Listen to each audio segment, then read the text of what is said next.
वयं नमः पशुभ्यः। ॐ यो भूतं च भव्यं च सर्वं यश्चादितिष्ठते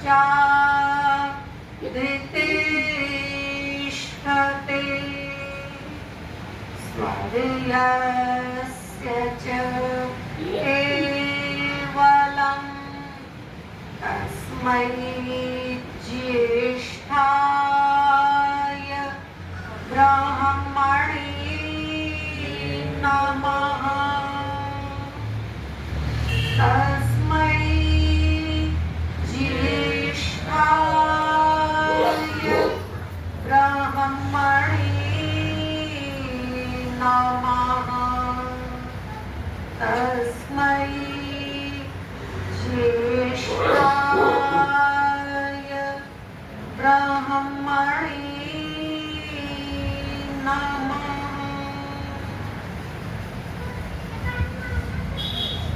मंच पर विराजमान हम सभी के प्रेरणा स्रोत अनुभव वृद्ध श्रद्धेय श्रीमान निरंजन सिंह जी, कार्यक्रम का बहुत ही कुशलता से संचालन कर रहे यशस्वी मंत्री श्री काशी प्रसाद जी, पूर्व कोषाध्यक्ष श्रीमान नरेश बाबू जी, वर्तमान कोषाध्यक्ष जी, और पूर्व मंत्री श्रद्धेय पत्रा जी, और इस आर्य समाज की सभी यशस्विनी मातृशक्ति मंत्रकोशों, प्यारे बच्चों, बहुत ही सुंदर ढंग से ये साप्ताहिक सत्संग का संचालन हो रहा है और आप सभी दत्त चित्त हो करके इस आयोजन को सफल बनाते हैं। आप सब बधाई के पात्र हैं। बहुत ही सुंदर भजन चल रहा था। प्रभु का नाम अमृत है, हमें पीना नहीं आता। वास्तव में परमात्मा तो नामृत है, अमृत ही है, और वो अमृत की ही वर्षा करता है। लेकिन हम लोग उस परम पिता परमात्मा को समझने का प्रयास ही नहीं करते, जानने का प्रयास ही नहीं करते। एक चौपाई हमारे भजनोपदेशक लोग बोला करते हैं कि हमने सब कुछ जाना, लेकिन उसी को ही नहीं जाना जिसके पास हमें जाना है। तो उसको जब हम समझ लेंगे तो हम उसके अमृत का पान करना भी सीख जाएंगे। तो आइए उसको समझने का प्रयास करते हैं और आपको ले चलते हैं योग दर्शन की ओर, जहां पर महर्षि पतंजलि ने उस परम पिता परमात्मा के स्वरूप को दर्शाया है कि परमात्मा कैसा है। क्लेश कर्म विपाकाशयैर परामृष्ट पुरुष विशेष ईश्वरा। ईश्वर कैसा है? क्लेश, 5 प्रकार के क्लेश होते हैं। अविद्या, अस्मिता, राग, द्वेषाभिनिवेशा, पंच क्लेशा। इन 5 क्लेशों से हम सभी ग्रसित हैं। ये अविद्यादि दोष हम सभी जीवात्माओं को तो सताते हैं, लेकिन परम पिता परमात्मा इन दोषों से रहित है। और कैसा है? कर्म विपाक है, कर्म के परिणामों से भी वह रहित है। आशय कहते हैं वासनाओं को, वो परमात्मा वासनाओं से भी असंपृक्त है, अपरामृष्ट असंपृक्त है।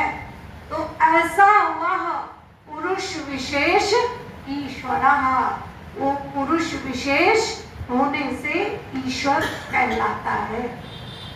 अब पुरुष विशेष शब्द दिया है तो इससे आशय ये निकलता है कि इससे पहले भी दो कोटियां हैं, एक साधारण कोटि है और एक असाधारण कोटि है। तो साधारण कोटि में हम सभी हैं, असाधारण कोटि में ऋषि दयानंद, मर्यादा पुरुषोत्तम राम, योगीराज कृष्ण जैसी विशिष्ट विभूतियां। लेकिन परमात्मा ना साधारण कोटि में है ना असाधारण कोटि में है। वो कैसा है? पुरुष विशेष ईश्वर। पुरुष विशेष होने से वह ईश्वर कहलाता है। लेकिन यदि इसके विपरीत उस परमात्मा में सुखानुशायी रागः, दुखानुशायी द्वेषः आदि भी सताने लगे तो वो परमात्मा नहीं कहला सकता। वो पुरुष विशेष होने से ईश्वर कहलाता है। और उस पुरुष विशेष के संबंध में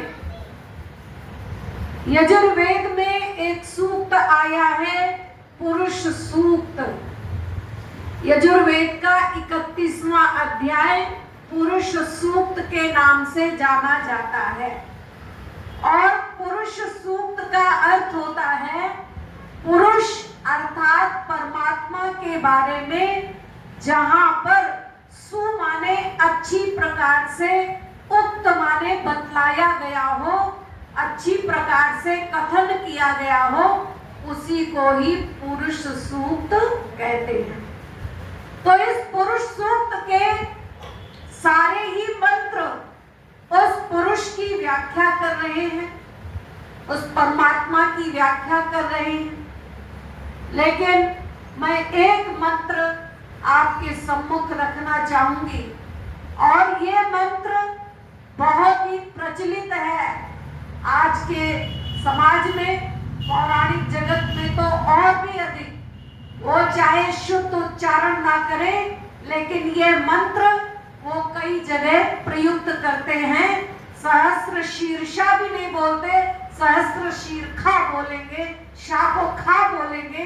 लेकिन ये मंत्र बहुत, और अर्थ भी आपको वो नहीं बता सकते सही सही। मैं आपको ये भी बताऊंगी कि वो क्या अर्थ बताते हैं इसका। तो ये मंत्र है सहस्र शीर्षा पुरुषः सहस्राक्षः सहस्रपाद स भूमिं सर्वत स्पृत्वात्य तिष्ठत् दशांगुलम। ये मंत्र है। और इस मंत्र का जब आप लौकिक संस्कृत के आधार पर अर्थ करेंगे तो सहस्र का अर्थ निकलता है हजार और शीर्षा का अर्थ निकलता है सिर। तो क्या अर्थ हुआ? उस परमात्मा के हजार सिर है। सहस्र माने हजार, अक्षः माने आंखें। उस परमात्मा की हजार आंखें हैं। सहस्र माने हजार, पात माने पैर। उस परमात्मा के हजार पैर हैं। अब आपको कहीं जाने की आवश्यकता नहीं है। यहीं पर बैठे बैठे आप एक ऐसा चित्र खींचे जिसके केवल हजार सिर ही सिर हो, तो आप बताइए क्या वो चित्र पूरा माना जाएगा? हमारी मातृशक्ति कह रही नहीं माना जाएगा। बिल्कुल सही कहा।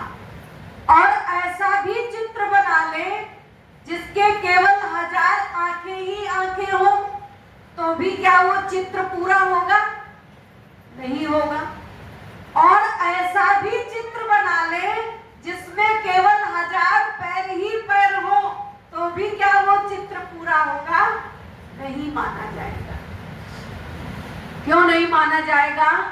क्योंकि एक सिर के साथ में 2 हाथ और 2 पैर हैं, और 2 हाथ और 2 पैर के साथ में एक सिर है। तो इसलिए 1000 आंखें ही आंखें हो तो उसमें आप क्या कंप्लीट दिखा देंगे चित्र? कोई आपका एक नक्शा, एक पूरी आकृति तो कुछ बनेगी ही नहीं। ऐसे ही 1000 पैर बना लीजिए तो फिर कल्पना के आधार पर हम लोग उस परमात्मा को यहाँ तक ही सीमित मान लेते हैं। लेकिन आपने अभी यज्ञ किया है और यज्ञ के बाद पूर्णाहुति की है, और पूर्णाहुति में आपने मंत्र बोला कि पूर्णमदः पूर्णमिदं पूर्णात् पूर्णमुदच्यते पूर्णस्य पूर्णमादाय पूर्णमेवावशिष्यते। हम यहाँ पर इस तरह का चित्र बना करके परमात्मा को क्या साबित करना चाहते हैं कि वो परमात्मा केवल पैर होंगे तो वो लंगड़ा है, केवल आंखें हैं तो वो काड़ा है। तो परमात्मा को भी हम पूर्ण ही बनाते हैं। परमात्मा पूर्ण है, वो परमात्मा पूर्ण है, सब ओर से पूर्ण है, और उसने ये जो सृष्टि बनाई है हम सभी के लिए, ये भी सर्वथा सब ओर से पूर्ण है। लेकिन फिर भी हम लोग से तात्पर्य कुछ नास्तिक लोग जो ईश्वर की सत्ता पर विश्वास नहीं करते, वेद की सत्ता पर विश्वास नहीं करते, नास्तिकों वेद निंदकः, ऐसे निंदक लोग उस परमात्मा की भरी पूरी सृष्टि में भी अनेक प्रकार के अभाव खोजा करते हैं और कहा करते हैं गंधा सुवर्णे फलमिक्षुदंडे नाकारी पुष्पम खलु चंदनस्य विद्वान धनी नृपतिर दीर्घजीवी धातु पूरा कोटिनम नो बुद्धितो। वो कहते हैं कि उस परम पिता परमात्मा ने इस सृष्टि की रचना करते समय अनेक प्रकार की त्रुटियां कर दी, अनेक प्रकार की कमियां कर दी, और उसमें सबसे पहली कमी बताते हैं कि परमात्मा ने स्वर्ण में सुगंध नहीं डाली। ये परमात्मा ने सबसे बड़ी कमी की। अगर परमात्मा ने स्वर्ण में सुगंध डाली होती तो आज जिन अज्ञात स्थानों पर चोरों से चुराए जाने से सोना शेष बच जाता है, तो वो तो सुगंध से ही पुकार उठता, यहाँ पड़ा हूँ ले लो, क्यों भटक रहे हो इधर उधर। और मातृशक्ति हमारी स्वर्ण से निर्मित आभूषणों को धारण करती शरीरांगों में, तो भंवरे चैन न लेने देते। कभी ओढ़कर हाथ पर बैठते, कभी नाक पर बैठते, कभी माथे बेंडी पर बैठते, कभी पैर पर बैठते, और कभी गले पर बैठते। तो माताएं बहनें उन्हें उड़ाते उड़ाते ही परेशान हो जाती। तो आप देखो परमात्मा ने कितना अच्छा किया कि उसने सोने में सुगंध का संचार नहीं किया। और कहा फलमिक्षुदंडे, कहा ईख के पेड़ में अब वो फल नहीं लगाए, ये दूसरी कमी कर दी परमात्मा ने। अरे आप देखिए कि गन्ने में अगर फल लगा देते परमात्मा, तो गन्ने से होने वाले जो अन्य अनेक लाभ हैं उनसे हम वंचित रह जाते। गन्ने का रस पीते हैं, गुड़ खाते हैं, राब खाते हैं, सिरका खाते हैं। सिरके का तो माताएं बहनें इतना बढ़िया अचार भी डालती हैं। राजा जी पुरम में तो हमें नहीं खाने को मिला, लेकिन बहुत जगह हमने खाया है। सिरके का बड़ा टेस्टी अचार पड़ता है। तो इतने सारे लाभ, शक्कर, खांड, सब कुछ तो गन्ने से कितने असंख्य लाभ होते हैं, उनसे हम वंचित रह जाते। तो ये भी परमात्मा ने अच्छा किया कि गन्ने के पेड़ में फल नहीं लगाए। और तीसरी कमी बता रहे हैं नाकारी पुष्पम खलु चंदनस्य, चंदन के वृक्ष में पुष्प नहीं लगाए।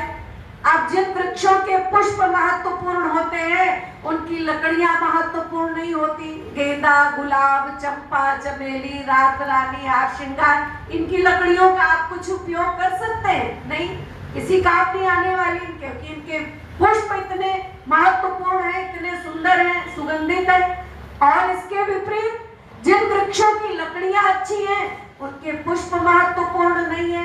नीम, आम, सागौन, चंदन। और चंदन के बारे में तो ये ख्याति है कि ये जितना पुराना होगा उतनी ही अधिक सुगंधि का संचार करेगा। और फिर अगर परमात्मा इस वृक्ष में पुष्प लगा देता तो इतनी ऊपर की ऊंचाई से पुष्प नीचे जमीन पर गिरते और वो मिट्टी में मिल जाते तो उनकी उपयोगिता ही धूसरित हो जाती, उपयोगिता ही समाप्त हो जाती, हम उसका प्रयोग किसी कार्य में नहीं कर सकते थे। तो परमात्मा ने ये भी अच्छा किया कि चंदन के वृक्ष में पुष्प नहीं लगाए।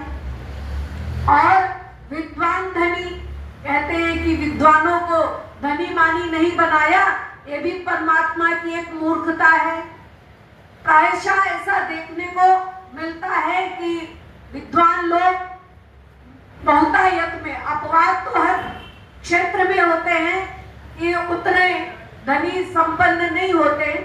आप विचार करो कि अगर परमात्मा ने विद्वानों को बहुत ही ऐश्वर्यवान बना दिया होता तो आज जो विद्वान विद्वत्ता को ग्रहण करके वेदों का, शास्त्रों का अनुशीलन करके एक स्थान से दूसरे स्थान तक दूर दूर जा करके वेदों का संदेश, वेदों का उपदेश आप सभी के ज्ञान वर्धन के लिए करते हैं और कराते रहते हैं, तो उन्हें इनकी आवश्यकता ही ना पड़ती। एक ही स्थान पर बैठे गुलछर्रे उड़ाते रहते, आपका फोन जाता, वो कहते भैया हम बैठे हैं आराम से अपने घर में, हम एसी में बैठे हैं, हमें आपके यहाँ कोई उपदेश भाषण करने की आवश्यकता नहीं है।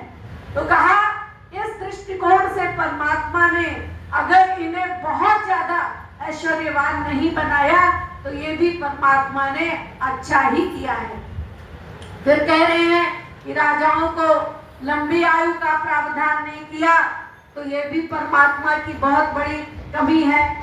तो कहा भाई अगर ऐसा कर देता तो आप देखिए कितना आपने देखा, ये तो सौभाग्य है हमारे इस भारतवर्ष का कि इस समय दो हिट विभूतियां बहुत अच्छी तरह से देश का संचालन कर रही हैं, योगी और मोदी। लेकिन उससे पूर्व के समय में भी आपने देखा कि कितना इस राष्ट्र में घोटाला हुआ है ना, कहीं वर्दी घोटाला, चारा घोटाला और तोप घोटाला, क्या क्या तो घोटाले का घोटाला। इंडिया टुडे में मैंने पढ़ा था कि वहां पर लालू से एक बार जापान वासियों ने कहा कि लालू जी आपके यहाँ बिहार में सड़कें टूटी पड़ी हैं, पशुओं का चारा तुम खा गए, सब तरफ अभाव ही अभाव दिखता है। अगर आप हमें 3 महीने के लिए, ये 3 वर्ष के लिए अपना बिहार दे दें तो हम इसको जापान जैसा बनाकर दिखा सकते हैं। तो लालू कहते हैं अरे मेरे जापान वासियों, तुम 3 साल की बात करते हो, तुम अपना जापान हमको 3 महीने के लिए दे दो तो हम उसको बिहार बना के दिखा सकते हैं। तो ये स्थितियां हैं।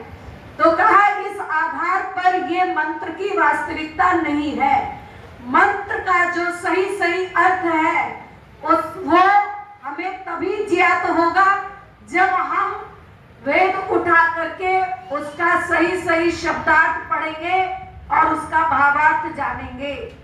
वहां पर सहस्त्र का अर्थ 1000 नहीं आया है वेद में, सहस्त्र का अर्थ असंख्य आया है, क्योंकि लौकिक और वैदिक संस्कृत में जमीन आसमान का अंतर होता है।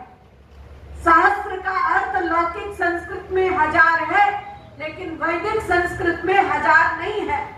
वैदिक शब्दकोश निघंटु है और उसकी जो निरुक्तियां हैं वो निरुक्त में दी गई हैं। जब तक हम निघंटु और निरुक्त को अच्छी तरह नहीं पढ़ते हैं तब तक हमें वैदिक शब्दों का परिज्ञान नहीं हो सकता। इसलिए वहां पर क्या अर्थ आया? सहस्र माने हजार, शीर्ष असंख्य, और शीर्षा माने सिर। असंख्य सिर, सहस्राक्षः असंख्य आंखें, और सहस्रपाद असंख्य पैर, जिसकी दृष्टि के अंतर्गत है, जिसकी दृष्टि के अंतर्गत है। हम सब असंख्य लोग हैं, हम सब उस परमात्मा की दृष्टि में। वो परमात्मा एक खिलाड़ी है और उसकी बालें अनेक हैं। कहीं सूर्य है, कहीं चंद्र है, कहीं नक्षत्र हैं, लेकिन उसकी ये बालें न कभी आपस में टकराती हैं और न कभी आउट ऑफ कंट्रोल होती हैं। और लौकिक जगत में खिलाड़ी कितने हैं? 12। बाल कितनी है? 1। और 12 खिलाड़ियों के होते हुए भी एक बाल आउट ऑफ कंट्रोल हो जाती है। लेकिन वाले परमपिता परमात्मा, तू एक खिलाड़ी, तेरी बालें अनेक, कहीं सूर्य, कहीं चंद्र, कहीं ये नक्षत्र, लेकिन कभी भी तेरी सृष्टि में कोई अव्यवस्था पैदा नहीं होती है। इसलिए उसको कहा गया सहस्र शीर्षा। सहस्र शीर्षा माने इसका पूरा जो शाब्दिक अर्थ पढ़ेंगे वो आया है सर्वोच्च। अच्छा, सहस्र शीर्षा का कंप्लीट अर्थ सर्वोच्च क्यों आया? क्योंकि सिर से ही तो हम सारी बातें जानते और समझते हैं। मेरी बातें आपको सही लग रही हैं तभी तो आपके सिर ऐसे हिल रहे हैं, गलत लगेगी तो ऐसे हिलेंगे। तो इसीलिए सहस्र शीर्षा का अर्थ सर्वोच्च दिया गया कि वो परमात्मा सब कुछ जानने वाला है। उस परमपिता परमात्मा से कुछ भी अज्ञात नहीं है, कुछ भी छिपा नहीं है। कण कण में रमा प्रभु देख रहा, चाहे पुण्य करो चाहे पाप करो, कोई उसकी नजर से बच न सका, चाहे पुण्य करो चाहे पाप करो। लोग पुण्य कर्म नहीं करते हैं पर पुण्य का फल सब चाहते हैं। इसलिए कोई भी उसकी नजर से बच नहीं सकता। आपका सीसी कैमरा वहीं तक कैद करेगा जहां तक उसकी कैपेसिटी है, और परमात्मा का सीसी कैमरा हर पल हर क्षण सक्रिय रहता है। उसका कैमरा कभी बंद नहीं होता और एक एक जीवात्मा के अंदर विद्यमान होकर के वो सबकी कार्य प्रणालियों को, सबकी गतिविधियों को कैद करता है। और जब हमारे कर्म विपाक हो जाते हैं, पक जाते हैं, तब अच्छाइयों के अनुसार अच्छा और बुराइयों के अनुसार बुरा परिणाम हमको मिल जाता है। जैसे आप फसल बोते हैं तो बोने के तत्काल बाद ही तो आपको पक करके अनाज नहीं मिल जाता, समय लगता है। पहले बोया, बीज उगेगा, वृक्ष उगेगा, बड़ा होगा, फल देगा, तब पकेगा, तब आप खाएंगे। तभी इसी प्रकार से जब आपके कर्म भी पक जाते हैं तो उसका परिणाम अपने आप आ जाता है सामने। तो उसी को लोग कहते हैं ना, भाई अभी भरा नहीं, अभी भरा नहीं है, इसीलिए सामने आया नहीं है। तो इसीलिए कहते हैं कि पुण्य कर्म करते हुए भी बुरे फल जो पा रहे, पिछले पाप कर्मों का भुगतान वो भुगता रहे, और बुरे कर्म करते हुए भी अच्छे फल जो पा रहे, पिछले पुण्य कर्मों का भुगतान वो भुगता रहे। हिम्मत ना हारिए, प्रभु ना बिसारिए, हंसते मुस्कुराते हुए जिंदगी गुजारिए। इसलिए अच्छे का अच्छा, बुरे का बुरा परिणाम अवश्यम भावी है। इसीलिए कहते हैं देर हो सकती है, अंधेर नहीं हो सकती। तो कहा सर्वज्ञ है, वो सब कुछ जानता है, सर्वद्रष्टा है, सबको देख रहा है। सहस्राक्षा, इसका कंप्लीट अर्थ आया है सर्वद्रष्टा। एको देवः सर्वभूतेषु गूढ़ः सर्वव्यापी सर्वभूतांतरात्मा कर्माध्यक्षः सर्वभूताधिवासः साक्षी चेतः केवलो निर्गुणश्च। वो एक है लेकिन सबके कर्मों का वो अध्यक्ष है, केवल चित्त ही उसका साक्षी है। जैसे मोबाइल में चिप होती है, उसमें सब स्टोर होता है, ऐसे ही आपके चित्त में भी सारे कर्म और सारे संस्कार संग्रहित होते रहते हैं। कहते हैं लोग क्या लेके आए थे, क्या लेके जाएंगे? कर्मों की ही पूंजी लेकर आए थे और कर्मों की ही पूंजी लेकर जाएंगे। इसलिए कर्म को सुकर्म में परिणित करो। कर्म ऐसे कमा ले तू बंदे, ताकि रोशन के रह जाए कहानी, है ना। नाव कागज की बहता सा पानी है, जिंदगी की यही है कहानी। कर्म ऐसे कमा ले तू बंदे कि कायम हो जाए तेरी निशानी। इसलिए कर्मों को सुकर्म बना करके जाइए।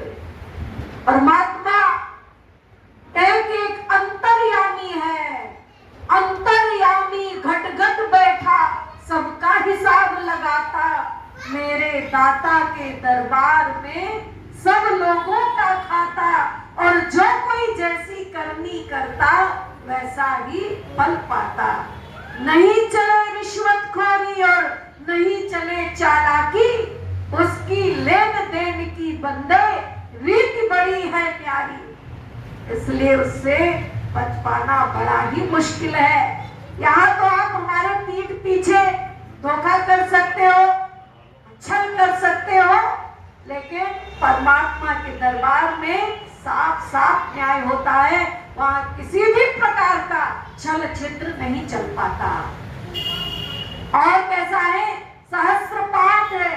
इस कंप्लीट शब्द का अर्थ आया है सर्वव्यापक। वो परमात्मा सब जगह व्याप्त है, सब जगह वो समाया हुआ है, हर जगह मौजूद है, पर वो नजर आता नहीं, और योग साधन के बिना उसको कोई पाता नहीं। परमात्मा को कौन प्राप्त कर सकता है? एक लौकिक उदाहरण से बात को स्पष्ट कर दूं। कहते हैं कि एक बार एक अध्यापक एक इंटर कॉलेज में पढ़ाते थे। पढ़ाते हुए उनसे कुछ ऐसी त्रुटि हो गई कि उनके प्राचार्य जी उनसे बड़े रुष्ट हो गए, और रुष्ट हुए तो इतने रुष्ट हुए कि उनसे बात करना कोसों दूर की बात, उनकी नमस्ते भी स्वीकार नहीं करने लगे। तो फिर हुआ क्या कि वो अध्यापक अपने एक मित्र के पास गए और जाकर के अपनी ये वेदना उनको बतलाई कि ऐसे ऐसे पता नहीं कौन सी मेरी गलती हो गई, मैं समझ नहीं पा रहा हूँ कि उसका इतना बड़ा पनिशमेंट मेरे प्राचार्य जी मुझे दे रहे हैं। अब तुम ही मुझे कुछ उपाय बताओ कि मैं इसके लिए क्या करूं। वो कहने लगे कि तुम ऐसा करो कि उनके घर पर जाओ और उनके बच्चे बाहर आपको खेलते दिखे तो उनको कुछ खाने पीने की वस्तुएं दे करके चले आओ। उन्होंने ऐसा ही किया, कुछ चॉकलेट ली, टॉफियां ली, कुछ और खाद्य वस्तुएं ली और बाहर गए। उनके घर के देखा बच्चे शाम के समय खेल रहे होते, उनको वो पकड़ाते और चले आते। थोड़े समय तक उन्होंने ये क्रम जारी रखा। बच्चे बड़े खुश हो गए, जा करके अपनी माँ से बतलाया, माँ अपने पिताजी के कॉलेज में जो वो पढ़ाते हैं सर बहुत अच्छे हैं, इधर से जब भी निकलते हैं हम लोगों को बहुत उपहार बांटते हुए जाते हैं। ये देखिए कितना सारा ये दिया है, कल ये दिया था, आज ये दे गए। बच्चे बड़े खुश और बच्चों की बातें सुनकर माँ भी खुश। तो जब प्राचार्य जी घर से आए तो घर पर आए तो उनकी पत्नी ने उनसे कहा कि भाई आपके कॉलेज में एक अमुक अध्यापक पढ़ाते हैं, उनका व्यवहार तो बड़ा ही सराहनीय है, बड़ा ही प्रशंसनीय है, बड़ा ही व्यावहारिक है। बोले क्या हुआ क्या? बोले देखिए आपके बच्चों से और भी बच्चे साथ में खेलते हैं, सबको बड़ा स्नेह लुटाते हुए जाते हैं। हमारी और बच्चों की हार्दिक इच्छा है कि उन अध्यापक महोदय का एक दिन का भोजन अपने घर में रख लिया जाए। अब नाराज तो थे ही, तो साफ मना कर दिया, कहा नहीं नहीं नहीं ऐसा बिल्कुल नहीं हो सकता। लेकिन जब पत्नी का और बच्चों का विशेष आग्रह हुआ तो उनको उनकी बात माननी पड़ी। और वही प्राचार्य जी जो उनकी नमस्ते नहीं लेते थे, बात नहीं करते थे, उन अध्यापक महोदय के घर में गए और जा करके बेल बजाई। जैसे ही उन अध्यापक महोदय ने कपाट उद्घाटित किया तो देखा क्या कि वही प्राचार्य जी जो बात नहीं कर रहे थे, नमस्ते नहीं ले रहे थे, आज स्वयं चल करके आए और उनको अपने घर में भोजन के लिए आमंत्रित किया। सज्जनों, अगर आपको भी किसी प्राचार्य को खुश करना है तो आप बच्चों से स्नेह करना सीख लीजिए। इसके विपरीत आप किसी मित्र के घर में जाएं और उनके बच्चे बाहर खेल रहे हो, उनके खींच खींच के दो दो चाटे लगा दीजिए और उधर अपने मित्र से कहिए मित्र नमस्ते। अब आप सोचिए वो आपकी नमस्ते लेगा या बच्चों से पूछेगा तुम्हें किसने पीटा है? याद रखिए, अगर आपको परम पिता परमात्मा को प्रसन्न करना है तो आप परमात्मा के बनाए हुए प्राणियों से प्यार करना सीख लीजिए। परमात्मा आपसे स्वयं प्रसन्न हो जाएगा। जो लोग परम पिता परमात्मा से तो प्यार करते हैं, अल्लाह से तो प्यार करते हैं, लेकिन उसी के बनाए हुए प्राणियों का कत्ले आम करते हैं, याद रखिए वो अल्लाह को कभी प्यारे नहीं हो सकते हैं। इसलिए अगर आपको पिता को प्रसन्न करना है तो पुत्रों को प्रसन्न करना सीख लीजिए, और उस पिताओं के पिता को प्रसन्न करना है, परम पिता परमात्मा को प्रसन्न करना है तो उसके बनाए हुए प्राणियों से प्यार करना सीख लीजिए। परमात्मा आपसे स्वयं प्रसन्न हो जाएगा। इसलिए मैंने आपके सम्मुख रखा सहस्र शीर्षा वो परमात्मा सर्वज्ञ है, सहस्राक्षा वो सर्वद्रष्टा है और सहस्रपाद वो सर्व व्यापक है।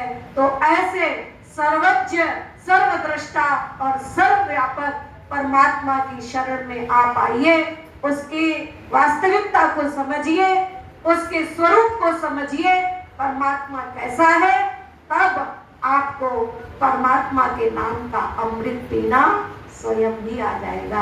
आप सबका बहुत बहुत धन्यवाद।